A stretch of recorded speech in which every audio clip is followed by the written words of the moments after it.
Hi everyone, my name's Stitcher Proxy. No one can see. Oh yeah, don't worry, Steph. No one can see you. The webcam's not on. Oh yeah, that's my friend that is in the background. He's just Just tell me before they put it on. Before you put on the webcam, I'm just gonna go No, I through don't. it. I'm not putting the webcam on this time. Okay. Sorry guys. Today this vlog video is gonna be a little different. If you guys noticed that I don't have my webcam on, this is a little differently made.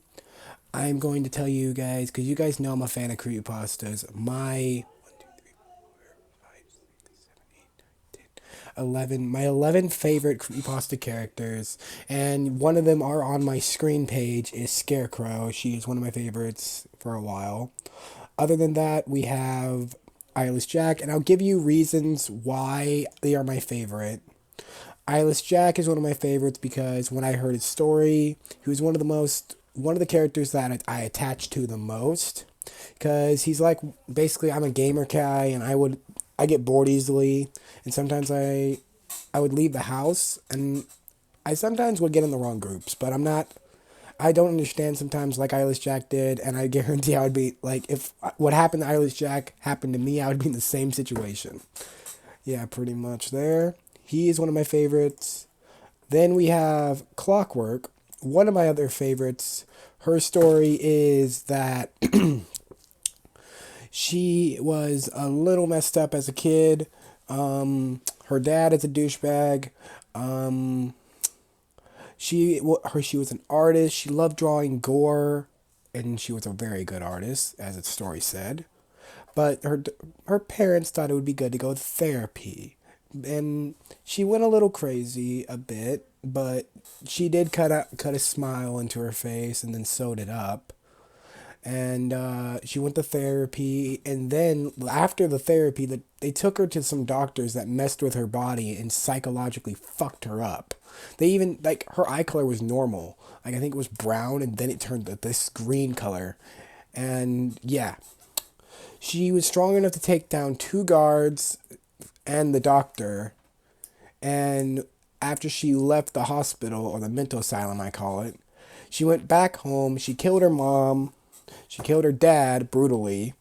Killed her brother the most brutally way I've ever seen and heard. Well, I didn't see it, but I can just imagine it. And then you see the clock in her left eye, is that she saw a what was it called? Pocket watch and tore it apart and put the clock in her left eye.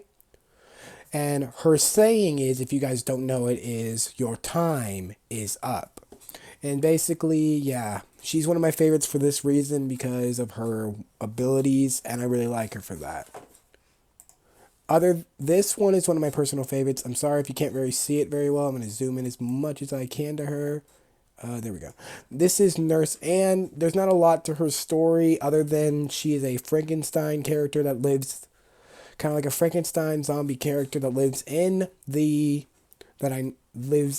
abandoned hospital that Judge Angel went in one time and cut off her head and she put it right back on. Nurse Anne's weapon of choice is like a chainsaw based weapon, and yes. Also, I didn't say for Clockwork she uses knives. That's really easy. For Eyeless Jack, he's more into his claws because yeah, they're a claw or his knife. But I really don't know a lot about Nurse Anne, but I love her for two reasons: is her design, and for one that this is the only first nurse character I've ever seen in creepypasta, other than the Nurse Joy references in Pokemon that I don't really like, that actually has a good feel to her, a good feel towards her I like.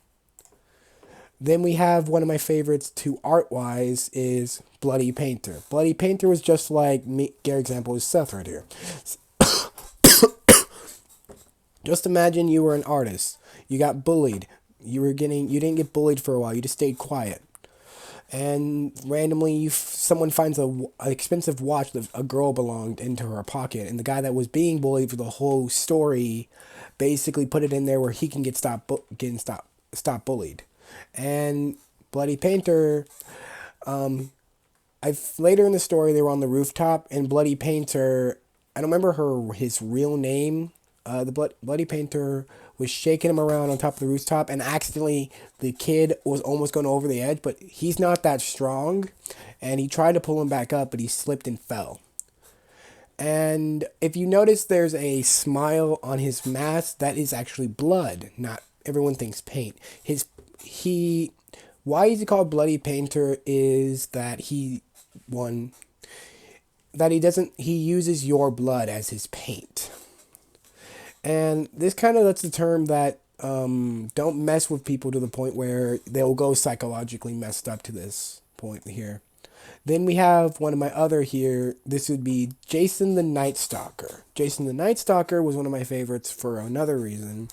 Because of, he is like Laughing Jack. Laughing Jack's a good example. He's an imaginary friend, but in his story, he died in reality, but he haunts like the dream realm. And this guy's girlfriend the guy broke up with her, and this guy thought it'd be the best way to mess with him.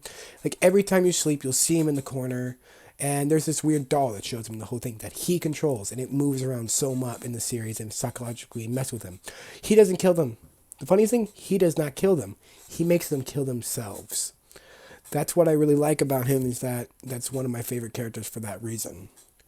And mostly of that reason. Then we have one of my others is, you guys should know who this is if you guys have played Majora's Mask. If you guys have ever seen the statue that follows you around, this is him. But he's also known as Ben Drown. Ben Drown is from the Majora Mask series of Zelda. He's a very cool character. I like him. And what I've heard his story in Majora's Mask. It's very scary. And I like Ben Drown for a lot of reasons. It's like if Link and Dark Link could do a fusion, but have more relating abilities, more looking like Link, without being completely dark, and being corrupted at the same time, like Virus, where he can actually... Coolest ability I think that Ben Drown has is that he can also, if you're playing his game or playing a game on a computer, he can come in through your computer. He has the ability to teleport out of a computer. He can go in a computer. That's his cool ability. Then we have this guy, Homicidal Lou. Homicidal Lou is Jeff's older brother. Lou actually is the one character that hates Jeff more than Jane the Killer. Jane the Killer, other hand, does have reasons to kill Jeff, but he has more reason because Jeff tried to kill him, and this is his own brother, good example there. Lou, if you notice there's scars on his face, that was from Jeff setting his house on fire, damaging wise. And Lou is worse than Jeff because Jeff will just make you go to sleep. This guy will will not just kill you. He will torture you. If there's information about Jeff and he wants it, he will torture you worse than anything you can imagine. I have seen his story. It is so fucked up. His weapon of choice that I usually notice is his knife, but he can use anything really. But yeah, that's him. And then you have, everyone should know this character, if you guys could know creepypasta, this is Tiki Toby. Tiki Toby is one of these characters that have the ability, he has no feeling of pain through his whole body. If you stabbed him, cut him, punched the shit out of him, he would not feel it. And also why he was called Tiki Toby. And why is he called Tiki Toby is when he was a kid, he had Tourette's, is where you would start twitching and yeah. And he has a bad habit of, one of the things of his Tourette's is that he would start talking and then he would say it like, I love her. Like a stutter, but it's a term of, because he would also twitch at the same time. But Tiki Toby, his dad was a douche. At the time of the story, we find out that his sisters died in the car wreck, that his dad never went. But some weird reason, after they try to go back home, his dad's trying to get back in his life. And later on in the series, we're noticing Tiki Toby is somehow weirdly meeting Slender Man over time. At the end of all of this, Tiki Toby kills his father, and runs out, takes two axes and gasoline, pours it out to the road, and sets it on fire where the cop cars can't get to him. And then he meets Slender, and yeah, pretty much from there we know Tiki Toby as one of the proxy members. Then we have this guy. This is the I have him next, but I'll use this guy first. Then we have one of my most favorite imaginary friend creepypasta characters, the puppeteer. Puppeteer was an imaginary friend that was made because of one the creator he would bring always these cool puppets. And the guy had really no friends, and his mom was an alcoholic and a douchebag motherfucker. She would abuse him. Yeah, pretty much there. And the funniest thing is when he started to notice this is when he talked. And this is the notice thing. This is the first time even the guy that made him, the imaginary friend, this is the first time he talked. He's like, is she evil? And later that night, the kid wakes up hearing the cracking sounds of bones and all that and weird cracking noises. He goes to his mom's room and he sees, like you see this picture, these golden threads. Well, he doesn't notice golden threads at the start of it, but he notices his mom's body distorting in every weird way, bones snapping and everything. But he notices the gold strands, and then he notices Puppeteer. And, well, his mom died. Puppeteer is still out there, and pretty much from there. Puppeteer gets usually... The one thing I know about Puppeteer is, other than that, Puppeteer is one of the most dangerous ones. If he was real, he would be one of the ones I wish was real, because I would wish to be his friend and partner. Because that's one of my ones I wish was real. Then you have... If I say his name wrong, please let me know. Krago. Krago has the coolest ability. He's like Eyeless Jack with his claws. Krago is... Half of his mask is black and white. But he has the coolest ability is to copy his voice. He can copy it to match someone. In the story he gets bored real easily. And he sneaks into this guy's house. Because he already knew where the guy lived for some weird reason. But he sneaks in this guy's house, and he uses his girlfriend's voice against him, and almost kills him. Because his girlfriend's already dead, I think. I have not seen this story in a while, but I love him for another reason. Is Krago, I love that ability in general. And I love, if you ever see the full body of him, the black and white and all that, it fits to his style. And also, if you notice, the black part of his mask... See, usually there's nothing on his white part, and it's always sometimes a white smile. But sometimes if it shows, he gets more interested in you. But when he gets boring, he goes to the white side. It turns a frowny face on the right side.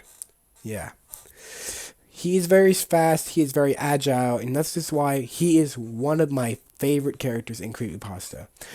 And update on the vlog and everything, on this vlog, I'm also planning to do these two things in the mid-future. If you guys know what these are, it's Sonic EXE on the right and Sally EXE. I plan to play them, I just need to get some free time, and I hope you guys enjoy this. And I really am sorry if this is kind of weird. I've been